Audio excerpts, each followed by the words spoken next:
اب ہمیں آنکھوں پہ پٹی باندھ کر قمیض اتار کر گیس کے پائپ سے مارتے تھے. اللہ ہدایت دے یار. اب میں سوچتا ہوں تو غصہ بہت آتا ہے. کیا ان کے خلاف ذاتی کارروائی کر سکتا ہوں؟ اپنے قاری صاحب کے خلاف فی الحال تو کارروائی نہ کریں, لیکن یہ تحقیق کریں ابھی بھی اگر وہ یہ کام کر رہے ہیں دوسرے بچوں کے ساتھ تو پھر ان بچوں کے ماں باپ کو بتائیں کہ ان کو سمجھائیں. نہیں سمجھاتے ایف آئی آر کٹائیں, ویڈیو بنا کے تھانے میں جا کے ایف آئی آر کٹائیں. اسلام میں بڑوں سے زیادہ حقوق کس کے ہیں؟ بچوں کے. بچے کو صدقہ کرنے کی اجازت نہیں ہے, آپ اندازہ لگا لو, کیونکہ اس کا مال ذاتی مال ہے. آپ اس سے صدقہ نہیں کروا سکتے کیونکہ اس کا پیسہ ضائع ہو رہا ہے. شریعت کہہ دی ہے بالغ ہوگا, عقل ہوگی پھر مانیں گے, ابھی اسی کے لیے رکھے جائیں یہ پیسے. تو مارنے کی کہاں سے اجازت ہو گئی میرے بھائی؟ اور درندوں کی طرح بعض قاری لوگ کوٹتے ہیں.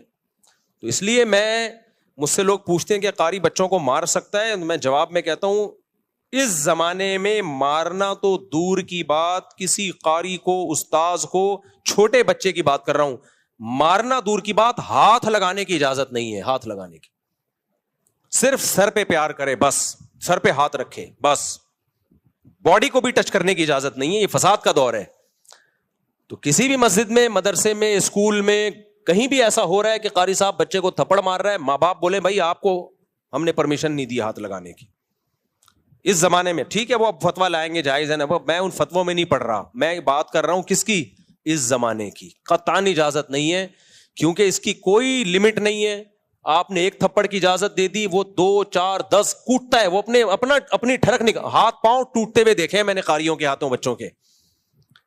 ایک بچے سے میں ملا, سنتا ہی نہیں ہے, بڑا ہو گیا اب تو, شادی ہو گئی, اس کے بچے ہو گئے, سنتا ہی نہیں ہے. میں نے کہا کیا ہوا ہے, تم سماعت کیوں کمزور ہے؟ کہہ رہے ہیں قاری نے ایک تھپڑ مارا تھا اتنی زور سے کانوں کی سماعت چلی گئی. تو اس لیے سارے قاری ایسے نہیں ہوتے, ہم نے بھی قاریوں سے پڑھا ہے, اللہ کا شکر ہے کبھی نہیں تھپڑ مارا. میں نے جس مدرسے میں پڑھا ہے کبھی نہیں مار پڑی, صرف ایک دفعہ پڑی تھی. مجھے 8 سال میں ایک تھپڑ پڑا تھا, وہ تو اتنا تو حق بنتا ہے, وہ تو 2 4 پڑھتے تو ہمیں تو خوشی ہوتی تھی ہمارے استاذ مارے, کیونکہ ہمارے استاذ اتنے نرم دل ہمیں ملے, اتنے پیارے پیارے سویٹ سے استاذ تھے کہ وہ تو ہمیں مارتے تو ہمیں خوشی ہوتی یار, کبھی اس سے تو فائدہ بھی تو ہوتا ہے نا. لیکن ایسے استاذ مارکیٹ میں بھی تو شارٹ چل رہے ہیں. تو مجھے ایک تھپڑ پڑا ہے, طالب علم مدرسے کی بات کر رہا ہوں, وہ استاذ بھی پٹھان. ہر سال میں نے اسے ان پٹھان ٹیچر جو بڑے سخت تھے, پورے دور حدیث تک انہوں نے ایک تھپڑ مارا, وہ بھی گردن پہ. وہ بھی کیسے مارا؟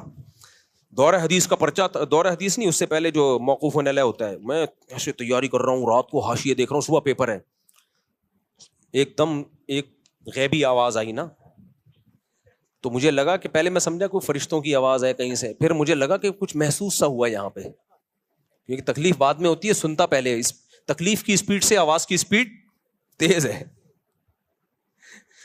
تو مجھے یہ بھی اندازہ ہو گیا اس دن کی تکلیف کی محسوس کرنے کی اسپیڈ سے جو آواز کی اسپیڈ ہے, دیکھو سائنسدان اسی طرح تو فارمولے نکالتے ہیں. تو میں نے دیکھا یہ ہوا کیا ہے, تو میرے استاذ کھڑے ہوئے تھے, انہوں نے گردن پہ رکھ کے لگایا.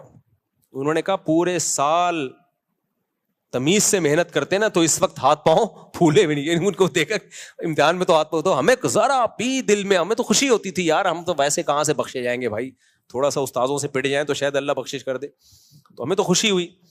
بس وہ ایک لگا تھا. اور ایک سزا مجھے ملی ہے دور حدیث میں. دور حدیث میں آدمی پورا مولانا بن چکا ہوتا ہے.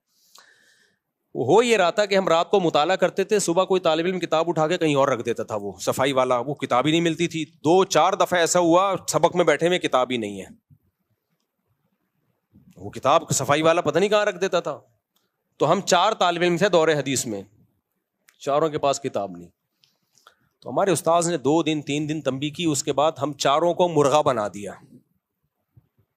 اب اچھے بڑے بڑے مرغے تھے, ہم چاروں بنے ہوئے مرغا. بس تھوڑی دیر بنائے رکھا, پھر ڈانٹا, بولا انسان کے بچے بنو, کتاب تو پھر ہم کتاب لا کے بیٹھتے تھے بس. اور ایک اور یاد آ گئی مجھے ایک سزا.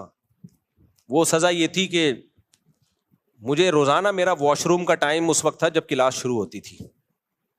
1 دن 2 دن ہو گئے, استاذ نے دیکھا روز لیٹ آ رہا ہے, میرا ٹائمنگ سیٹنگ ہی ایسی ہو گئی تھی.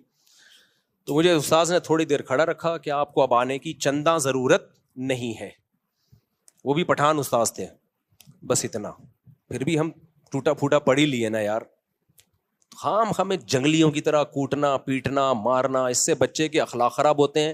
اور ایک اور واقعہ میں بار بار سناتا ہوں، یہ بعض ٹیچر اور استاذ کہتے ہیں کہ بچے مار کے بغیر پڑھتے نہیں ہیں، یہ بھی 100% غلط ہے.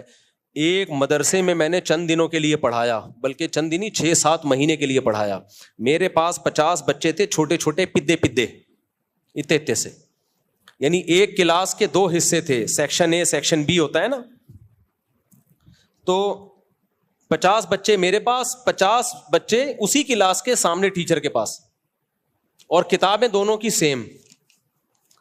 میں نے 6-7 مہینے میں نہ کسی کو تھپڑ مارا ہوگا، نہ کسی کو ڈانٹا ہوگا، مزے سے گپ شپ لگا کے لطیفے سنا کے ان کو میں نے پڑھا دیا.